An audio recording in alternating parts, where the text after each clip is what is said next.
beautiful lovelies, it's Emmy. How are you? It's great to see you and welcome back. A portion of this video is sponsored by ZipRecruiter. ZipRecruiter is the #1 hiring site, and if you are a business owner, you've probably faced challenges when it comes to hiring and finding the right person for your job. Not enough applicants with the right skill set, not knowing where to post a job so that the right applicants can apply for a job, or just being overwhelmed with so many resumes. ZipRecruiter can take care of all of this. So it sends your job over to 100 top job sites, which gives you access to their network and millions of job seekers. So ZipRecruiter uses matching technology to scan resumes to find qualified candidates, and then you can easily review the recommended candidates and invite them to apply for the job, which encourages them to apply faster. So find the right employee for your workplace with ZipRecruiter. Try it for free at www.ziprecruiter.com/emmymade. Once again, that's www.ziprecruiter.com/emmymade. So big thanks to ZipRecruiter for sponsoring that part of my video. So today we're going to be making a bread recipe that I have been thinking about for years. I have these little notebooks. This notebook, I have several of these at this point, and this contains all of my ideas and notes and recipes of things I want to make. And khachapuri, this bread from Georgia, has been in almost all of these notebooks. And khachapuri, more specifically Adjaruli Khachapuri, is a bread boat that's filled with melty cheese, an egg yolk, and a pat of butter, which you mix up to create this cheesy, stretchy fondue in the middle of this bread. You rip the sides of the bread and you dip it into this molten cheese, and then you eat it. I mean, that description alone is enough to make this. And it is just so beautiful. You have this kind of boat-shaped, almond-shaped boat of bread with this beautiful sunny egg yolk in the middle, which is supposed to represent the sun. It is just so beautiful looking, and it looks so stinking tasty. So this bread hails from Georgia, and the shape is said to be inspired by boats. The region is very famous for its sailing and sailors, and it is supposed to be a welcoming dish, nice and warm, served hot with this melty cheese, with the sunny yolk in the middle, which represents the sun and good weather. I mean, all of it is so stinking lovely. It is much beloved in Georgia. In fact, it is considered the national dish. So there are lots of versions of khachapuri. Hacha apparently means cheese curd, and puri means bread. And some say that that puri, the word for bread, actually comes from India. This is an old dish. Some say as far back as 12th century. I'm going to be making the Adjaruli version, which has the cheese in the middle with a sunny yolk. So the first thing we need to do is make the bread dough, and my recipe is adapted from King Arthur flour, and I'll put a link down below to the original. We need not to throw pencils all over the place because that's not cool. So the first thing we need to do is heat up our butter here. I've got 4 tablespoons. I'm going to melt this along with a cup of milk. So we don't want this to be too hot, otherwise our yeast will die. So what I like to do is melt the butter first. I'm going to add half of my milk, and I'm going to heat this up for maybe another 45. And I'm going to use a thermometer, if I can find it. Where's my thermometer? Oh, found it. So we're at 134 degrees. I'm going to add some of this reserved milk, 102. Perfect. We're going to add our salt and our sugar. Give that a stir to make sure the sugar is dissolved. Salt too, of course. And now we're going to add our yeast. Now we don't have to be afraid that our yeast is going to die because the milk is not too hot. The warmth will encourage the yeast to start consuming that sugar and start producing CO2 gas, which will of course give us lift in our bread and give us those nice little holes that we like in our bread. All right, so once everything is dissolved and you no longer feel any kind of grittiness, in a large bowl, we're gonna add our bread flour. We're using bread flour because it has a little bit more gluten, a little more protein in there, and it'll make for a slightly chewier bread. Now we're gonna add this to our flour and form this into a shaggy dough. I love bread baking so much. Just the smell of yeast makes me so happy. But it's a transformative process. I think that's why I like it so much. You have disparate ingredients, dry, wet, put them together to form something shaggy like this. And then the kneading process is my favorite. That really shows you the transformation. So this is shaggy and not so pretty, but do not be alarmed or concerned. This is a pretty wet dough, but do not be tempted to add too much flour at this point. We're gonna let the flour hydrate a bit. So I'm gonna cover this. After 10 minutes, this is our shaggy dough. We are going to knead this for 8 to 10 minutes. Now, if you have a stand mixer, you can mix this in the mixer, but I love kneading dough by hand because, again, it's about the transformative process. So what I'm doing is just pushing forward, pulling back, pushing forward and pulling back. This dough is pretty wet and it may stick, but what the beautiful thing about gluten is that it will stretch and the water will absorb and the dough will become very elastic and supple. Right now it's very kind of lumpy. And as we knead it, it will smoothen. It will become much smoother, and many people say like a baby's bottom. So cute.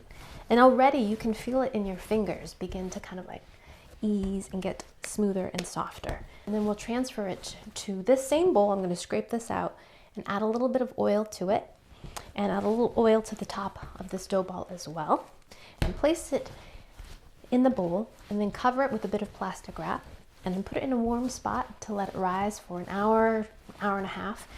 So here's my dough. Isn't it sweet? I love this part right here, the degassing part, when you just belly button. Love that.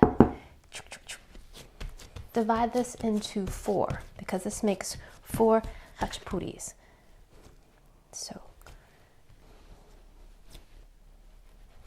tucking the dough under, make it nice and tight like that, and let that rest. Dough often wants to stretch back to its original shape if it hasn't been given enough time to relax. Okay, now we're going to set those aside and then cover it with that same piece of plastic wrap we had from before. So there are 2 types of cheeses that are typically used to make this style of khachapuri, and they're called suguni and Adjaruli, but they are hard to find here in the States. So suitable replacements, I've been told, are mozzarella, feta, and a little bit of ricotta. So the mozzarella gives you that nice stretch and pull, and the feta will give you that tanginess, and then the ricotta gives you that kind of creaminess. I'm going to grate our cheese. Next, we're going to add our ricotta cheese or ricotta. Some salt, 1 egg, some flour. Now, based on the research I've done, this is a slightly unconventional filling. Typically, it's just cheese. But I think the addition of the flour and the egg is going to make a thicker cheese filling. So perhaps it'll make it less likely to kind of ooze all over the place and kind of leave the sides of your boat.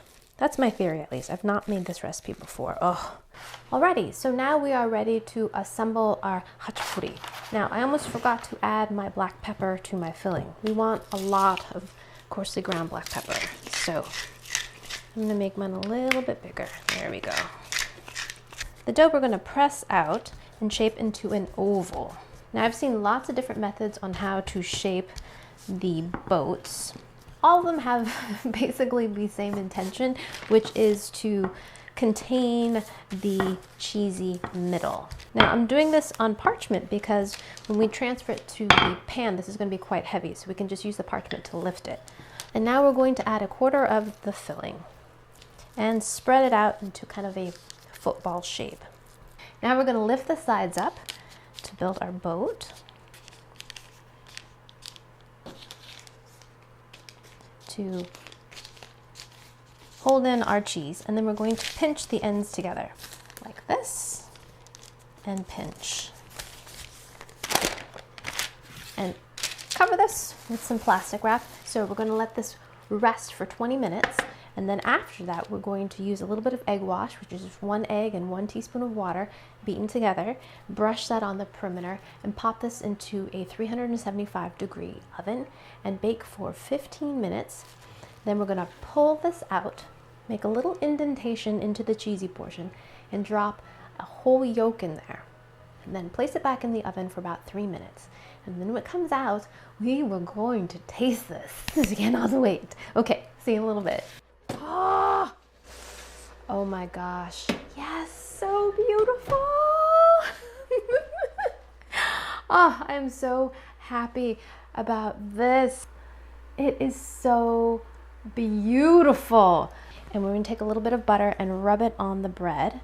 And this softens the bread, but also gives it a little bit of a sheen. And then we take the rest of this butter and then insert it into the cheese because we're not gonna let that butter go to waste. And I'm gonna take a little bit of parsley and add this on top just to give it a little bit of green. Don't think that's traditional, but it just so beautiful.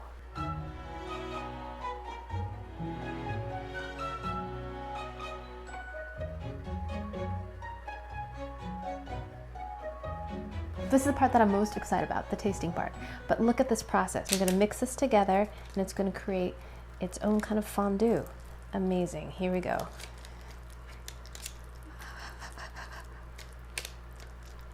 So good. Look at this, beautiful cheese. So now we're gonna take a piece of the bread. Oh my gosh, it's so soft.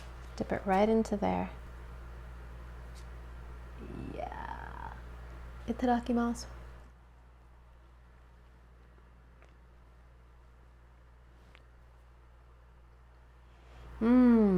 So lovely.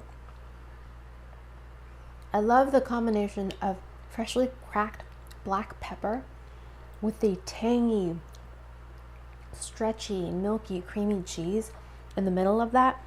It is so rich. The bread is so lovely. It's pillowy and soft.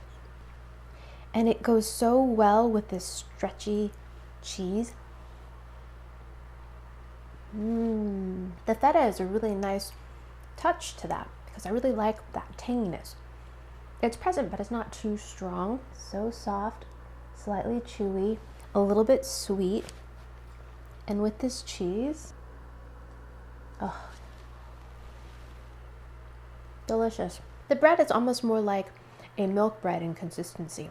It's very moist and supple, slightly sweet. There's milk, of course, in this bread, but I'm specifically talking about Japanese style milk bread or milk bread that you can find in Asia. It's delicious. Cheesy, warm, filling, rich. Adjaruli Khachapuri, absolutely scrum-diddly-umptious. Relatively simple to make. The bread dough is very friendly, really nice to shape and manipulate. Tastes absolutely delicious. The cheese filling is so stinking good. And it's just such a beautiful presentation. And I love the sentiment of welcoming someone to your home with this and wishing sailors a good and happy sail with good weather, a bright sunny sun, and calm waters. Alrighty, my lovelies, thanks so much for watching. I hope you enjoyed that one. I hope you learned something. Please share this video with your friends. Follow me on social media. I love hearing from you. Like this video, subscribe, and I shall see you in the next one. Toodaloo, take care, bye!